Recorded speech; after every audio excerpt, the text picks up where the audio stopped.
Hola amigos de Navaja 19, bienvenidos a un nuevo vídeo en el que vamos a hablar de las colecciones de navajas antiguas españolas del siglo XIX. Estas piezas que os vamos a mostrar hoy, estas navajas de lujo aristocráticas del siglo XIX, elaboradas con unos materiales muy llamativos y muy curiosos, son dos navajas que vamos a comparar y de las cuales los usuarios y los visitantes de Navaja 19 pues nos han pedido, nos han preguntado que por favor que demos más detalles y mostremos estas dos navajas lujosas cuyas características las hacen únicas en las colecciones de navajas antiguas españolas. Esta de aquí arriba es una navaja llamada navaja de espejillos, pero que en la época, a finales del siglo XIX, se las llamaba, o los cuchilleros de Albacete las llamaban navajas de hueso, porque los mangos van decorados con piezas de hueso y latón similares a las de los cuchillos y puñales típicos albaceteños. Por lo tanto, es una navaja que se atribuye al cuchillero José Portero y de las cuales sabemos que son de Albacete porque muchas de este tipo de navajas van firmadas con leyendas escritas que dicen pues se fabricó en Albacete o fabricada por el cuchillero José Portero, que es muy conocido y se puede fichar hacia 1880, 1890, incluso en el año 1900, 1910, José Portero hizo muchas de estas navajas tan llamativas, tan bonitas y tan interesantes para colección. Pero esta llama la atención porque es una de las más pequeñas, incluso pues muy pocas navajas de este tamaño se fabricaron o se conservan, porque la mayoría de las navajas españolas, como sabéis, son armas defensivas o armas para los duelos o para la defensa que alcanzan por los 50, 60, incluso 1 metro de longitud abierta. Pero esta navaja tiene 11 centímetros de hoja, abierta mide unos 23 centímetros, y esta otra es incluso más pequeña, tiene 9 centímetros de hoja, y se consideran pues navajas pequeñas, utilitarias, pero que, como vamos a ver, tienen muchísimos misterios y a veces las cosas no son lo que parecen. Pues aunque sea una navaja pequeña, veis, cerrada, no ocupa mucho, se puede llevar en un bolsillo, pero la hoja mantiene la estética, la proporción y la agresividad de todas las hojas típicas de Albacete. Esto podemos decir, fijaros qué muelle tan fuerte,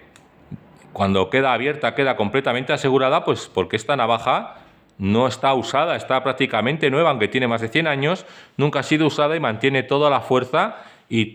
completamente todos los materiales y cómo se fabricó. Incluso pues conserva el filo y, como os digo, esta típica hoja albaceteña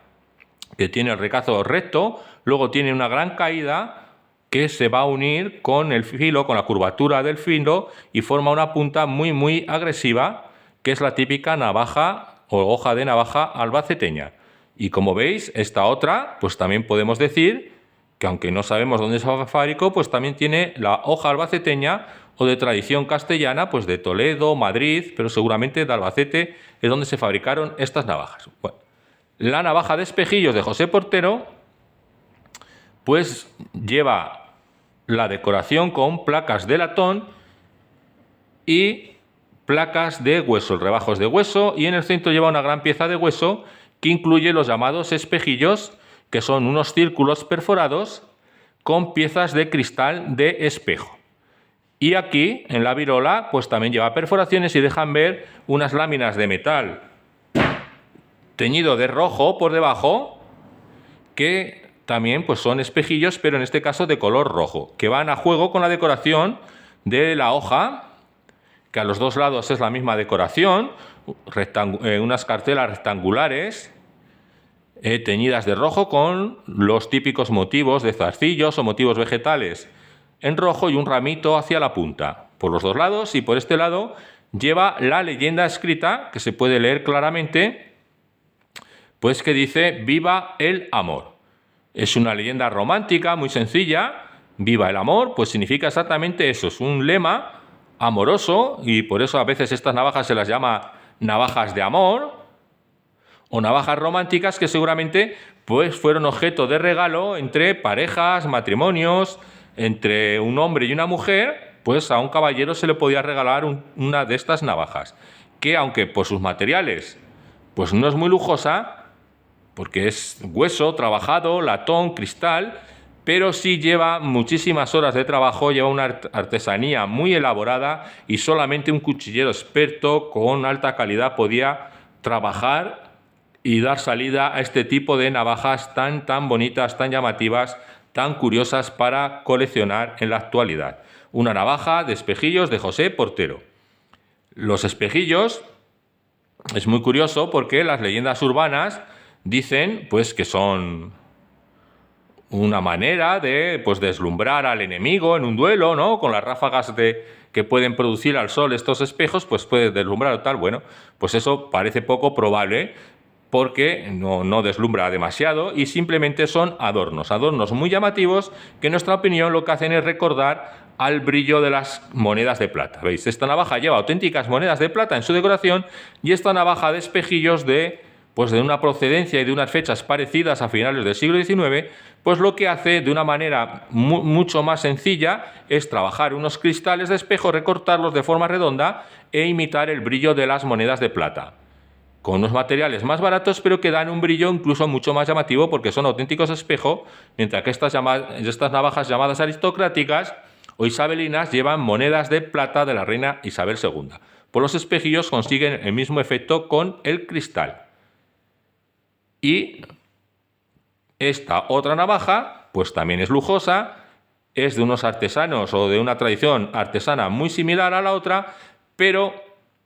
los materiales son más lujosos y están trabajados de una forma diferente. Porque el mango, veis, es casi rectangular, pero sí que es un poquito curvo por la parte de dentro, pues para recibir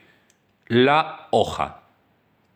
albaceteña, y no lleva el rebajo típico de las navajas de espejillos, simplemente es un rebajo pues terminado en pechina.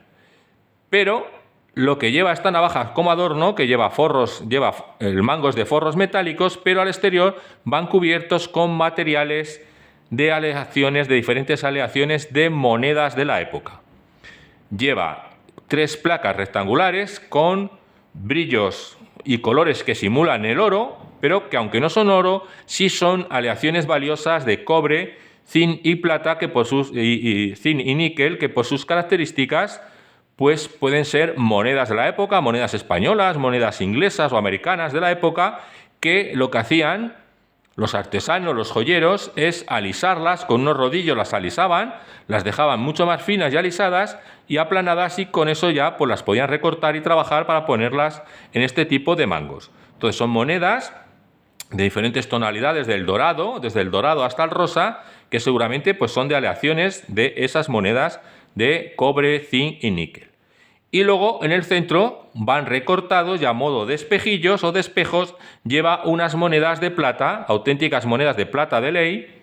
de la reina Isabel II. Y luego también unos separadores entre las placas que también son una especie de cintillos, 2 a cada lado, que son también de plata. Plata de ley, igual que las monedas, porque las monedas son monedas de valor de £1 del año 1853. Entonces cogían las monedas, las recortaban, en la leyenda exterior donde pone Isabel II, reina constitucional de España, pues lo recortaban, pero mirando bien con lupa hemos visto pues que quedan restos de la fecha de 1853, por lo tanto son monedas de esa época. Y la moneda nos sirve pues para fechar más o menos con aproximación, pues que esta navaja seguramente se fabricó en unas fechas pues del final del reinado de la reina Isabel II, que reinó hasta el año 1868. Luego, la simbología de la reina Isabel II es muy curiosa porque aparece en las monedas de plata y la imagen de la reina Isabel aparecen muchísimas accesorios, vestidos, cinturones, joyas, colgantes, collares, botones de camisas, gemelos de caballero. Pues es muy habitual que en esta época aparece la reina Isabel II, que es una imagen de una mujer joven, una reina que representa la belleza española. Se la llamaba la reina castiza porque se vestía y se arreglaba al modo de las majas españolas, de las bellezas españolas, pues con el pelo recogido, con un moño. Es una mujer joven que se resalta en su belleza femenina, y también Isabel II está relacionada pues con los valores liberales. ¿Por qué? Pues porque fue una reina que en su época se apoyó siempre en ministros y en gobiernos reformistas o liberales, porque su reinado estuvo, durante todo su reinado hasta 1868, estuvo amenazado por el bando más tradicional o más conservador del carlismo. Los carlistas o tradicionalistas apoyaban a un pariente suyo, a un tal Carlos de Borbón, que quería acceder al trono español y imponer otra vez la monarquía absoluta y los valores tradicionalistas y ultracatólicos en España, en una época en la que ya se habían asentado las reformas liberales de los gobiernos de Isabel II. Entonces, pues como no conseguían acceder al poder, emprendieron una serie de guerras civiles, 3 guerras civiles, las 3 guerras carlistas, para intentar desbancar a Isabel II del trono. Y en ese contexto histórico es donde la imagen de Isabel II se usa y se ensalza en la decoración y en los trajes típicos y en los accesorios, como esta navaja lujosa aristocrática de la época. Entonces podemos suponer que las personas que llevaban este tipo de piezas, pues de alguna manera eran monárquicas, por supuesto, pero también al llevar la imagen de una mujer joven, que es Isabel II, pues apoyan esas reformas liberales alejadas del absolutismo anterior y del catolicismo que representan los carlistas. Entonces esta navaja puede ser perfectamente una navaja de un liberal y, como curiosidad, la imagen de la reina, que va tres monedas a cada lado. Las monedas de arriba y de abajo van verticales, van rectas, en una orientación apropiada, pero las monedas del centro, la imagen, la efigie de la reina Isabel del centro, va un poco inclinada hacia la derecha, como inclinándose o saludando. Y al otro lado lo mismo. Esas monedas están puestas así a propósito y parece que la imagen de la reina pues nos saluda o se inclina un poco ante nosotros o nos dice algo o nos está hablando. Es una decoración muy, muy precisa, muy detallada, pues con unos números y una leyenda muy misteriosa en latín, de la que luego vamos a hablar, y unos números, como digo, pues el 3 monedas a cada lado, que en total son 6, y luego cada moneda va rodeada de una especie de círculos o soles, 4 circulitos alrededor de cada imagen de la reina Isabel, 4, 4, 4, 3 monedas, 6 en total, 2 cintillos de plata a cada lado, 4 en total, y luego en la hoja pues lleva el número 3 porque lleva 3 soles con 3 incrustaciones de latón dorado, 3 soles con radios solares a cada lado, y luego en la bigotera lleva el número 7. Lleva punteado 7 veces, otra vez, pues una imagen solar o estelar, 7 puntos, el número 7 a cada lado. Y la inscripción, que es lo más misterioso, y el motivo de hacer este vídeo, pues es un poco para enseñaros estas navajas tan bonitas, tan interesantes, tan misteriosas, y también pues para pediros ayuda a ver si podéis interpretar o ayudarnos a interpretar la simbología de esta navaja. Y la leyenda, que podéis leer también en la página web y ver fotografías detalladas de esta navaja, están publicadas en la web de navaja19.es, pues la leyenda dice Sunción Mortus Pagi. Son 3 palabras que aparentemente están escritas en latín, pero mezclan el castellano con el latín, y 3 palabras muy sencillas. Sunción Mortus Pagi, que se leería en latín Pagi. La última letra es una I. Y no hay verbo. Debería de ir al final pues es o algún tipo de verbo, pero no hay verbo en esta frase. Son 3 palabras, pero que podemos interpretar quizás literalmente con lo que significan cada una. Pues la primera palabra es sunción, que viene del latín sumir, o tragar. Es una palabra que se usa para describir el acto de la comunión en la Eucaristía. Es decir, lo que hace el sacerdote cuando comulga en la Eucaristía, en la misa, se llama la sunción. Y después de esta palabra va mortus. Mortus de mors, de latín, significa literalmente muerto o muerte. Y después va pagi, que pagi de latín pagus o pago es el campo, la región, un país, o los habitantes de ese país serían los pagi, es decir, que si interpretamos literalmente comulgar, muerte, ciudadanos, pues podría significar que la religión o comulgar es la muerte del pueblo o de los ciudadanos. Comulgar es la muerte de los ciudadanos, la muerte del pueblo. Pues nosotros no somos expertos en latín y quizás un epigrafista Un experto en epigrafía latina puede llegar a otra interpretación o precisar más qué significa esta misteriosa frase, o quizás simplemente es una frase sin sentido o misteriosa que encierra un significado misterioso que en la actualidad no podemos llegar a entender, pero dice literalmente eso, porque leerse sí se puede leer, y dice Sunción mortus pagi. ¿Qué significa? Pues algo seguramente anticlerical o una ironía, una blasfemia incluso, en relación a lo que la religión en esa época estaba haciendo con el pueblo. Es decir, en esa época, a mediados del siglo XIX, ya muchísima gente tenía claro pues que las tradiciones antiguas, el absolutismo o la imposición de la religión en la vida social, pues causaba pues molestias, dolor o muchísimos problemas a la ciudadanía que no podía desarrollarse con libertad. Y precisamente los gobiernos liberales de esta reina, de Isabel II, que siempre estuvo apoyada su monarquía en gobiernos liberales, emprendieron reformas, desamortizaciones de los bienes de la Iglesia,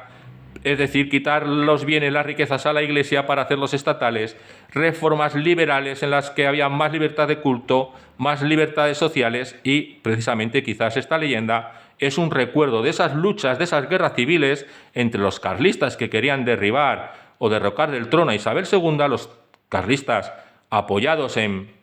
los sectores más ultracatólicos y conservadores de la sociedad, y los liberales que se apoyaban en sectores, en movimientos de la masonería, incluso en sectores políticos. Quizás la masonería también estaba implicada en este tipo de movimientos liberales, que no veían bien la implicación de la religión en las actividades sociales y políticas de la época de Isabel II. Simplemente, pues esa es nuestra interpretación, que es una navaja muy, muy curiosa de carácter aristocrático, pero nunca las cosas son lo que parecen a primera vista, porque esta navaja de bolsillo de un señor o de un burgués o de un aristócrata de la época, con materiales lujosos, de aleaciones de monedas, de plata de ley, y aleaciones valiosas de cobre, níquel y zinc, pues parece una simple navaja multiusos, pero al abrirse podemos leer una leyenda muy misteriosa, muy oculta. Quizás nunca lleguemos a saber el significado preciso, o quizás sí hay referencias en algún sitio que nosotros no hemos encontrado de este tipo de lemas liberales que criticaban la religión, pero lo que está claro que los cuchilleros albaceteños eran expertos en fabricar herramientas multiuso, que servían para muchas cosas, para la vida cotidiana, también para defenderse, y sobre todo nunca es lo que parece. Es decir, una navaja sencilla nunca es lo que parece, porque también puede ser una navaja de defensa, o como en este caso, un simple cuchillo aún más pequeño que las navajas, ¿no? Parece un simple cuchillo de cubertería, pues para comer, ¿no? Con su punta absolutamente roma, que no puede pinchar, y un filo muy tosco que no tiene mucho corte, y parece simplemente un cuchillo utilitario en la mesa, pero no es lo que parece, porque esta pieza también albaceteña de la misma época, del siglo XIX, que estas navajas, pues esconde un secreto que si presionamos y tiramos de la hoja, pues no es una hoja, porque es una vaina metálica que deja de ver una hoja de puñal muy puntiaguda, parecida a la de estas navajas, parecida también a la de esta otra, una hoja albaceteña de un auténtico puñal muy, muy agresivo, que en algunas ocasiones, en algunos como este, hemos encontrado por la típica leyenda de soy defensa de mi dueño, es decir, que eran objetos defensivos de sus dueños o de sus dueñas. A veces atribuyen el uso de estos cuchillos a damas, pero un simple cuchillo de escritorio, que podía servir para abrir cartas o para cortar cualquier cosa, fijaros qué misterio tiene, qué secreto, un cuchillo de secreto albaceteño, que os enseñaremos en otros vídeos más piezas como esta, aún más grandes, y es lo que hacían los cuchilleros albaceteños: mantener el misterio, decorar profusamente sus piezas, y nunca es lo que a primera vista parece, nunca es lo que se esconde detrás. Detrás de una navaja aristocrática hay una crítica política, una crítica religiosa, y también hay herramientas multiusos que están implicadas en la convulsa vida social de la España del siglo XIX.